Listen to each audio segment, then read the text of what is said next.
العالم مليان بقصص القتلة المتسلسلين، سواء حصل زمان أو في الوقت الحاضر، وبيبقوا قتلة متسلسلين بسبب الأحداث المؤلمة اللي مروا بيها في طفولتهم. بس هل تعرف إن في أطفال اتقبض عليهم بتهمة القتل المتسلسل؟ ده موضوع حلقتنا النهاردة، تابعوا الفيديو للآخر.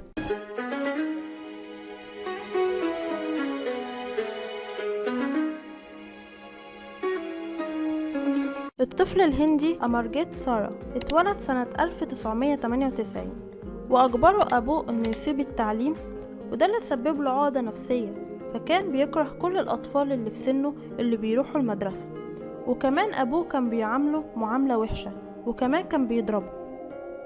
نفذ أمرجيت جرايمه بين سنة 2006 و2007، وكانت أول جرايمه وهو عنده 7 سنين لما قتل ابن عمه اللي كان عنده 6 سنين. أخد ابن عمه عند مكان مهجور، وهناك كان فيه مجرى نهر، وزقه في المية، وعشان هو طفل ما بيعرفش يعوم مات، ولقوا جثته بعد مدة كبيرة، ومحدش شك في أمرجيت. أما جريمته التانية فكانت أخته الرضيعة اللي عمرها 8 شهور بس. أخد الطفلة وراح بيها لمكان بعيد، وضربها بالطوبة على راسها، وخنقها ودفنها. ولما رجع شاف أبوه وأمه وكل أهل القرية وهم بيدوروا على أخته، ومحدش عرف يلاقي أثر ليها. أما بقى جريمته التالتة فاختار حد من بره عيلته، كانت جارتهم طفلة صغيرة عندها 3 سنين.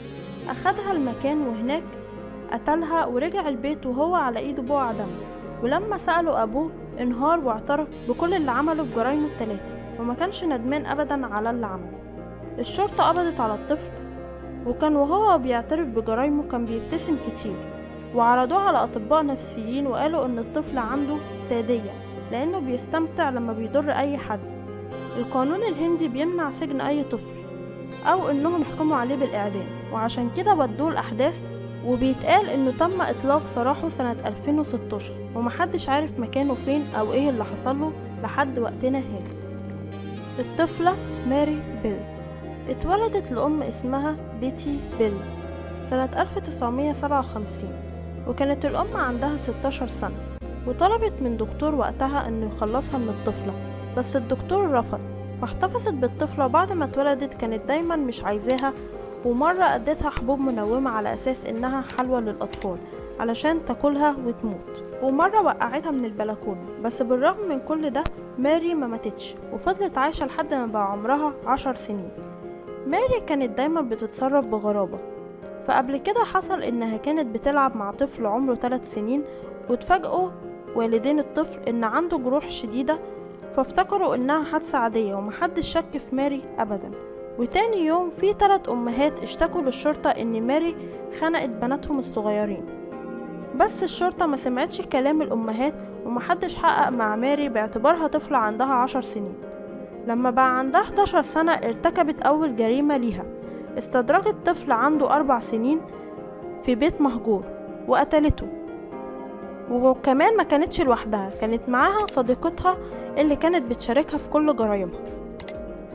ولما رجعت قالت ان في ولدين ضربوها، وده عشان تبعد الشبهات عنها. ولما جم يحققوا في القضية لقوا جنب الطفل حبوب منومة، فاعتقدوا ان الطفل شرب الحبوب المنومة وعشان كده مات، وبعدت التهمة عن ماري بيل. وتاني يوم راحت ماري لبيت الطفل اللي قتلته وطلبت تشوفه، لكن الأم بلغتها إنه مات، فقالت لها إنها عاوزة تشوفه وهو في التابوت، فقفلت الأم الباب في وشها. ماري كان عندها صديقة بتساعدها اسمها نورمان، راحوا هما الاتنين لحضانة الطفل اللي كان فيها، وكتبوا عبارات غريبة على الحيطان، وكتبت إنها هتقتل مرة تانية، ومحدش كان عارف إن ماري ورا كل ده. بعدها بشهرين قتلت ماري وصديقتها طفل عنده 3 سنين عن طريق خنقه، وماري شوهت جسم الطفل بالمقص. بعد كده الشرطة قبضت على نورمان، واللي اعترفت على طول بكل الجرائم اللي عملوها وعلى عدد الأطفال اللي موتوهم، وقالت إن ماري هي العقل المدبر لكل الجرائم. ولما جم يقبضوا على ماري لقوا إنها أخدت حبوب منومة كتير علشان تنتحر، بس لحقوها وودوها المستشفى. وبعد كده قبضوا عليها وتمت محاكمة الاتنين، ماري وصديقتها.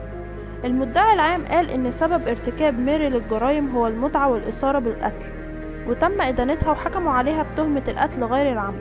واعتبروها مريضة نفسيا، وحطوها في الإصلاحية في السجن لحد ما خرجت وهي عندها 23 سنة، وعاشت باسم تاني غير اسمها، واتعالجت في السجن من مشاكلها النفسية، واتجوزت وخلفت، ومحدش من عيلتها عرف أي حاجة عن ماضيها، وصديقتها اتحكم عليها بالبراءة. لو عجبكم الفيديو ما تنسوش اللايك والاشتراك في القناة وتفعيل الجرس عشان يوصلكم كل جديد.